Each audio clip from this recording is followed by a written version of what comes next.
Good afternoon, everybody. Colin here with Techout. Today we're going to be taking a look at Android Q Beta 3 on the Google Pixel 3a XL. So I picked up the 3a XL one because I wanted to try out the budget-friendly Pixel. So far so good. I haven't installed any of my apps or anything on it, but I've been playing around with the beta just literally as it comes out of the box. So I wanted to do a little video. Like I said, this is like more of a first impressions video than a review. I haven't had much time to use this at all. I haven't installed any apps on the phone or anything like that. I am literally just showing the features of the Android Q beta and what's going to be coming in Android Q.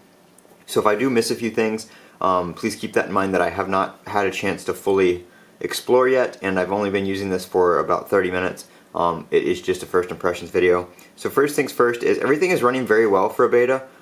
Just navigating around the OS is very smooth, especially keep in mind I am on the 3a XL, so this is the budget-friendly Pixel with the Snapdragon 670 CPU. So not top of the line specs, but everything seems to be running just as well as I remember it did on the regular Pixel 3. So first things first is some of the settings have changed, some of the features have also changed. So if we pull down the notification shade here, one of the biggest things in Q is the dark theme. So it is a full dark theme now. It does theme different areas of the phone. Now the Messages app and the Phone app are still themed individually, so you turn that on up here, enable and disable dark mode. That will do the Phone and the Messages app.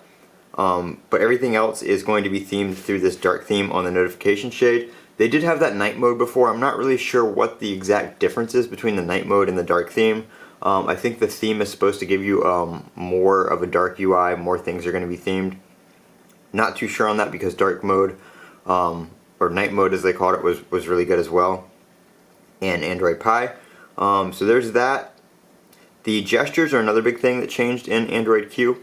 So we have the gesture navigation here. So if we swipe to the side right here, you see that arrow pop up.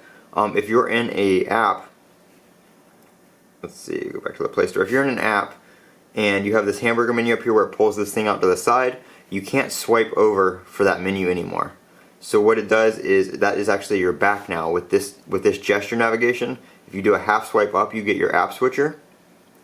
If you do a full swipe up, you get your app drawer, which I like that better because on the old pill style navigation, at least on the Pixel, you had to pull up and then like kind of do like almost a two-step swipe to get your app drawer up, but now it's just one swipe and it's a swipe and hold for your app switcher.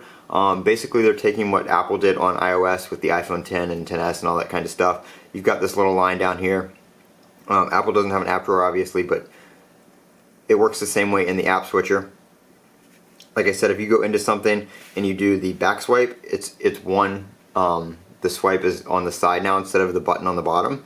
You can change that for the time being. I don't know if they're going to keep that, but you can go to gestures and you can do system navigation. They have 3 modes. You have your full gesture navigation, which is what I'm on now. You have your 2 button, which is the old pill style with the back button, and then you have your classic 3 button down here with your recents, your home, and your back button.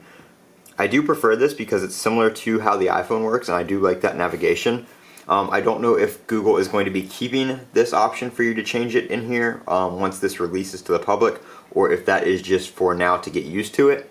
But I do prefer the full gesture navigation over the pill and over the buttons because, like I said, it's just easy to swipe around and go between apps and all that kind of stuff. Everything runs very well. There are some other small features in here as well, security improvements, performance improvements. That's a lot of, most of the stuff they're focusing on in Android Q is going to be security and performance and that kind of stuff rather than UI changes. We still do have the couple UI changes I just showed you, but they're focusing on those main things as well. Kind of like what Apple did with iOS 12, where it was more a performance and under the hood improvement rather than trying to cram a ton of new features in there and have it be buggy and all that kind of stuff. So that is my first look at Android Q on the Google Pixel 3a XL. I will be doing more videos as more betas come out and I find more features in here, but that is just my first impressions on this budget-minded smartphone. This has been Colin with Techout. Don't forget to comment, rate, and subscribe, and as always, have a great day.